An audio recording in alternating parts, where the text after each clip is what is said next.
Based है Tennessee के छोटे से टाउन ओल्ड फील्ड में, जहाँ कैथरीन वाइट नाम के एक सीरियल किलर को डेथ पेनल्टी दी जा रही है। ये 4 साल की एज से मर्डर कर रही है और रिसेंटली इसने मारा अपने नए हस्बैंड को। उसे लीथल इंजेक्शन दे दिया गया और वो बड़े आराम से दम तोड़ने लगी।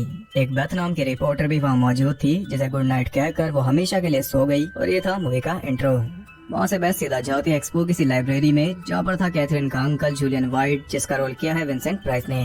कैथरीन की मौत के बारे में जानकर वो जरा भी हैरान नहीं था, क्योंकि इस टाउन के लिए ये कोई नई बात नहीं है। सालों से यही होता आ रहा है, पहले मर्डर्स बाद में किलर का एग्जीक्यूशन, लेकिन इससे ये प्रॉब्लम खत्म नहीं होगी। जूलियन के मुताबिक इस टाउन की हवा में ईविल है। यहाँ का इतिहास काफी पुराना और भयानक है। बेथ को उसकी बातों पर भरोसा नहीं था, इसलिए अब जूलियन उसे कुछ स्टोरी सुनाएगा इस टाउन के पास की, और वही हमारी टेल्स होंगी। पहले टेल का नाम है स्टैनली। ये कहानी है स्टैनली बर्नसाइड की, जो कि एक डेड लड़की के साथ रोमांस कर रहा था। तभी अचानक वो डर के मारे जाग गया, लेकिन तब भी उसके बगल में कोई लेटा था। चादर हटाने पर उसके नीचे खून में सनी एक लड़की मौजूद थी, जिसे देख स्टैनली चिल्लाने लगा। वो उसे फोर्स कर रही थी खुद के साथ रोमांस करने के लिए। तभी उसकी आँख खुल गई, यानी ये सपने में ही सपना देख रहा था, और वो भी डेड वुमन के साथ रोमांस का। अगले दिन उसकी दी गई पार्टी में उसके सभी कलीग्स आए थे, जिसमें ग्रेस नाम की लड़की भी शामिल थी, जो कि इसकी बॉस है। ये उसे काफी पसंद करता है, लेकिन बोल नहीं पाता। उसी रात वो अपनी बीमार बहन आइलीन की सेवा में लगा हुआ था, क्योंकि इन दोनों का और कोई है नहीं। आइलीन पूरी तरह इस पर निर्भर है। अगले दिन हिम्मत करके स्टैनली ग्रेस से थोड़ी बात बढ़ाने की कोशिश कर रहा था, लेकिन ग्रेस ने उसे जरा भी भाव नहीं दिया। रोज की तरह वो घर वापस आकर अपनी बहन के लिए डिनर तैयार करने लगा, और अब ये काम इसे पसंद नहीं आ रहा। अगली शाम उसने सीक्रेटली कुछ फूल ग्रेस को भिजवा दिए, जो उसे काफी पसंद आए, क्योंकि वो नहीं जानती कि इन्हें भेजा है स्टैनली ने। घर आकर स्टैनली उसे फोन करना चाह रहा था, इसलिए नर्वस होने के बावजूद उसने कॉल लगा दी। ग्रेस के फोन उठाने पर वो हड़बड़ाते हुए उससे डिनर के लिए पूछता है, जिसके लिए वो नहीं मानती। तब वो बताता है कि फूल मैंने ही भेजे थे, इसलिए थोड़ा नाइस बनकर वो भी मान गई। स्टैनली जल्दी से आइलीन को खाना देकर वहाँ के लिए निकल गया, क्योंकि ये मौका गंवाना सही नहीं होगा। वहाँ पहुंचकर दोनों डिनर कर रहे थे, तभी अचानक ग्रेस खून उगलने लगी, लेकिन ये सिर्फ स्टैनली का वहम था। उसे घर वापस छोड़ते हुए स्टैनली काफी बातें कर रहा था, लेकिन कुछ भी काम नहीं आया। ग्रेस ने सीधा ही उसे बोल दिया कि खुद का पोपट होने से पहले मुझे घर छोड़ दो, और ये सुनकर वो जबरदस्ती पर उतर आया। ग्रेस कार से निकलने की कोशिश कर रही थी, लेकिन स्टैनली का प्लान कुछ और ही था। उसने गला घोटकर ग्रेस को जान से मार डाला। रोते हुए उसकी लाश उसने वहीं पर छोड़ दी, जिससे उसके मर्डर की खबर पूरे टाउन में फैल गई। कल उसका फ्यूनरल है, लेकिन इस बार भी स्टैनली का प्लान कुछ और है। रात के अंधेरे में वो फ्यूनरल होम में घुस गया, जहाँ ग्रेस की बॉडी मौजूद थी। इसके जीते जी जो ये नहीं कर पाया, वही करने ये आया है। उसने ग्रेस की डेड बॉडी को ही रेप कर डाला, और कुछ इस तरह जो भी सपने से आ रहे थे वो इसने सच कर दिए। ये बन चुका है एक नेक्रोफाइल। अब किसी को कुछ भी पता नहीं चला, क्योंकि अगले दिन उसे दफना दिया गया। इसी तरह 9 महीने बीत गए, और स्टैनली तो कब का ग्रेस को भूल गया, लेकिन एक चीज जो उससे चिपकी है वो है उसकी बहन। काम से वापस आते ही वो थोड़ा रिलैक्स करने की कोशिश कर रहा था, लेकिन तभी आइलीन ने आवाज लगा दी, जिससे वो काफी गुस्सा हो गया। वो मेकअप करके नहाने को तैयार खड़ी थी, क्योंकि इसका प्यार भी कुछ अलग ही मोड़ ले रहा है, जिससे पक कर स्टैनली ने उसे भी स्टैब कर दिया।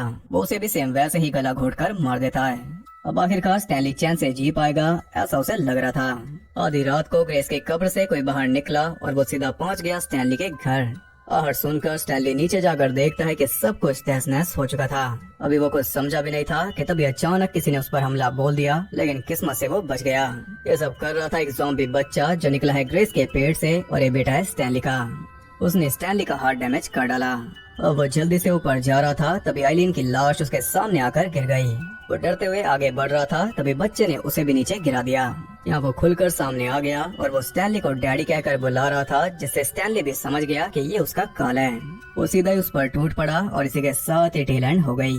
तो बेथ के मुताबिक ये कहानी थी एक पागल आदमी की, लेकिन जूलियन का कहना था कि इस टाउन ने उसे इविल बना दिया, और वो अकेला नहीं है। सेकंड टेल का नाम है ऑन द रन। ये बात है 1950s की। एक चोर जैसी हार्डविक 2 गैंगस्टर से बचकर भाग रहा था, लेकिन एक ने उसे शूट कर दिया, और गोली लगी उसके दिल के पास। ये देखकर वो दोनों उसे मरने के लिए छोड़कर चले गए, लेकिन गिरते पड़ते रेंगते हुए वो पहुंच गया एक बोट तक। बोट के जरिए वो बहता जा रहा था, तभी किसी ने उसे किनारे पर खींच लिया। होश आने पर वो बोट में ही था, और कुछ डिफॉर्म हाथों ने उसे पानी में खींच लिया, लेकिन ये बस एक बुरा सपना था। फिलहाल ये है क्रेपी से घर में, जिसमें रहता है फेल्डर, जिसने इसकी जान बचाई। पूरे स्वाम्प में उसके अलावा कोई भी नहीं रहता। आधी रात को फेल्डर कोई रिचुअल करके एक पोशन पी रहा था, और ये सब जेसी ने भी देख लिया।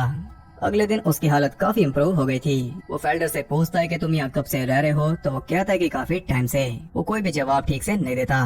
इस बातचीत के बाद फेल्डर बाहर चला गया और उसके जाते ही जेसी ने छानबीन शुरू कर दी। उसे एक जर्नल मिल गया जिसमें सदियों पुरानी न्यूज़पेपर कटिंग्स मौजूद थी, यानी फेल्डर सदियों से जिंदा है और ये देख जेसी के होश उड़ गए।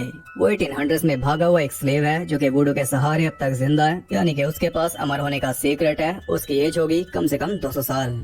उसके आते ही जेसी ने सीधा उसे कन्फ्रंट कर लिया ताकि वो ये सीक्रेट इसे भी सिखा दे, लेकिन इसके लिए जेसी को काफी लंबे समय तक यहीं पर रहना होगा और इससे उसे कोई फर्क नहीं पड़ता कौन सा इसके बिजनेस चल रहे हैं। खैर इसी तरह सीखते हुए 3 हफ्ते बीत गए, लेकिन उसे कुछ भी पता नहीं चला, इसलिए वो काफी फ्रस्ट्रेट हो गया। वो उससे वही पोषण मांग रहा था लेकिन वो नहीं देता, इसलिए जेसी फेल्डर को बेहोश करके नदी में ले आया जहाँ वो उसे डरा कर सीक्रेट पूछ रहा था, लेकिन हाथापाई में फेल्डर बिना कुछ बताए पानी में गिर गया। वापस आकर जैसे पूरा घर छान रहा था तभी फेल्डर ने वापस आकर उसे बेहोश करके बांध दिया। उसकी आँख खुलने पर फेल्डर बताता है कि तुम्हारा इलाज करते वक्त मैंने ऑलरेडी तुम्हें वो पोषण दे दिया था जिससे तुम्हारी लाइफ में 70 साल और ऐड हो गए, लेकिन बदले में तुमने मुझे ही मौत के हवाले कर दिया। अब मार तो ये इसे नहीं सकता, लेकिन ये इसे जिंदा भी नहीं छोड़ेगा। उसने जेसी पर केरोसिन छिड़क कर एक बड़ी सी आग से उसके हाथ पैर डैमेज कर दिए, साथ ही आग भी लगा दी। इसके बाद वो उसे रोड पर छोड़ आया जहाँ से लोगों ने उसे हॉस्पिटल पहुँचा दिया और उसकी हालत देखकर डॉक्टर परेशान थे क्योंकि मशीनों के मुताबिक वो बिल्कुल नॉर्मल है, लेकिन आंखें इसकी गवाही नहीं दे रही। अब 70 सालों तक ये इसी हालत में फंसा रहेगा और यही सोचकर उसके आंसू निकल रहे थे। इसी के साथ ही टेल एंड हो गई। तो बैथ के मुताबिक ये फिक्शन है, लेकिन चूलन के मुताबिक फैक्ट। उसका कहना था कि इस टाउन की हवा ऐसी है जिसे भी लगी उसका काम खराब हो गया और कैथरीन भी उन्हीं में से एक थी। थर्ड टेल का नाम है लव क्रॉस ट्रैवलिंग अम्यूजमेंट्स। ये बात है 1933 की। एमरिलिस नाम की एक लेडी जो कि एक कार्निवल में आई थी जहाँ कई तरह के आकर्षण मौजूद थे, लेकिन लोग एक शो के लिए काफी एक्साइटेड थे जिसमें स्टीवन नाम का कलाकार उन्हें कांच खाकर दिखाएगा। एमरिलिस भी अंदर पहुंच गई क्योंकि स्टीवन इसका बॉयफ्रेंड है। वो कांच से लेकर ब्लेड तक सभी चीजें खा गया और उसे देखकर सबके पेट में दर्द हो रहा था सिवाय उसकी गर्लफ्रेंड के। शो के बाद वो दोनों रोमांटिक हो रहे थे और एक लियोनार्ड नाम के आदमी ने उन्हें देख लिया। स्टीवन को पोकर खेलने जाना था, इसलिए एमरिलिस ने उसे कल कब्रिस्तान में बुला लिया मिलने के लिए। काफी शांत जगह चुनी। स्टीवन पूरे क्रू के साथ पोकर खेल रहा था, तभी कार्निवल की मालकिन वहाँ आकर उससे एमरिलिस के बारे में पूछने लगी क्योंकि बिना इसकी इजाजत के ये कुछ भी नहीं कर सकते, ये इसके कैदी हैं। वह बैठा एक आर्टिस्ट टिंकर विरोध कर रहा था, लेकिन पुलिस की धमकी सुनकर वो शांत हो गया और ये हम काफी कुछ समझ गए।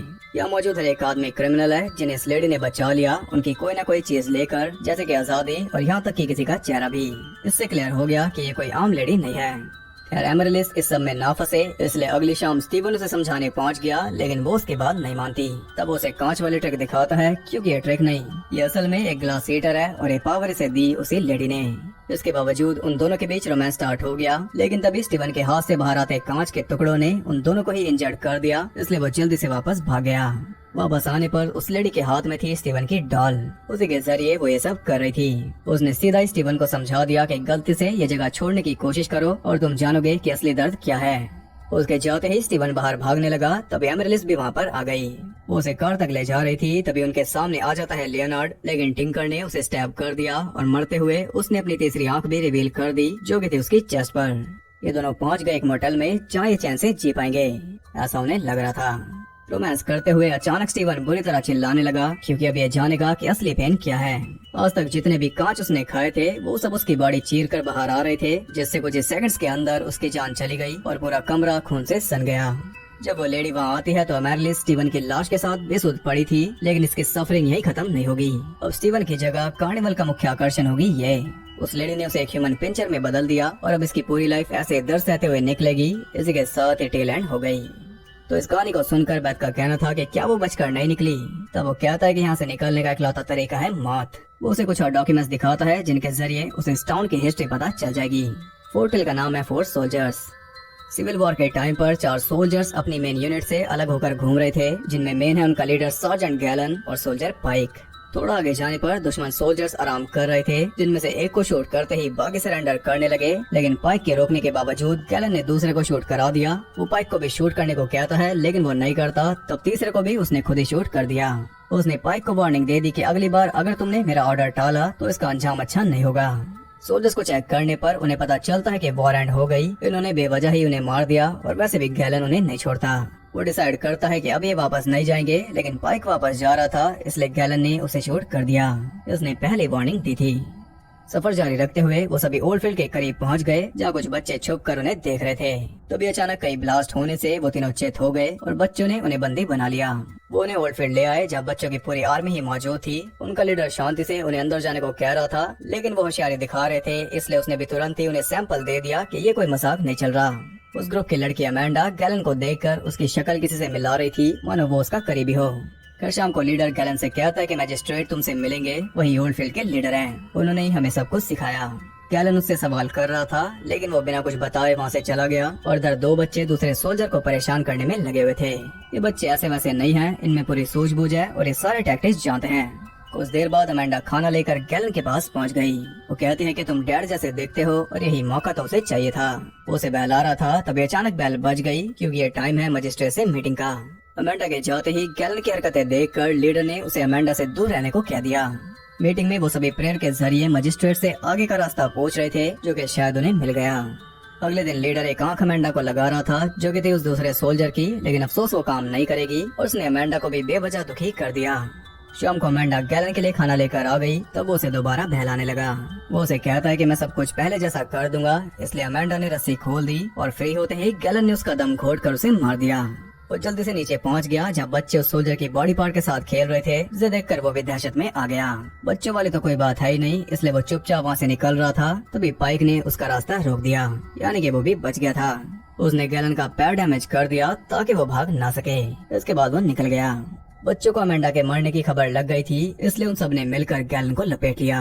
वो उसे कैद करके मजिस्ट्रेट के पास ले आए, जो कि कोई आदमी नहीं बल्कि वॉर में मरे उनके पेरेंट्स के बॉडी पार्ट से बना एक पुतला था। यह अनाथ बच्चे हैं कन्फेडरेट सोल्जर्स के, जो कि अपने पेरेंट्स की मौत का बदला ले रहे हैं एक कल्ट बनाकर। इनके अंदर सिर्फ नफरत है और कुछ नहीं। गैलन खुद को सरेंडर करके शांति की भीख मांग रहा था। अब कैसे पासा पलट गया, लेकिन अब कोई फायदा नहीं। वो अमेंडा को दफना कर गैलन की बॉडी में आग लगा देते हैं, जिससे वो जलकर राख हो गया। वो डिसाइड करते हैं ओल्डफील्ड को रीबिल्ड करने का, और उन्होंने क्या बिल्ड किया ये आपने देख लिया। यही है कोर इस टाउन का। तो एक कमाल की कहानियां सुनकर बेथ उससे कहती है कि आखिर तुम इस जगह से कैसे बचे। बदले में वो कहता है कि तुम्हें किसने कहा कि मैं बच गया। ये सुनकर बेथ अपने बैग से कुछ निकालने लगी, लेकिन ये बस जूलियन का मजाक था। उसकी किस्मत अच्छी थी कि इस जगह ने इस पर असर नहीं किया, लेकिन बेथ की किस्मत इतनी अच्छी नहीं है। वो कैथरीन के साथ तब से कनेक्टेड है जब से वो जेल में थी। उसने से जेल से कई लेटर्स भेजे थे, जिनमें उसने जूलियन की काफी बुराई की थी कि कैसे उसने कैथरीन के दिमाग में बचपन से जहर भरा।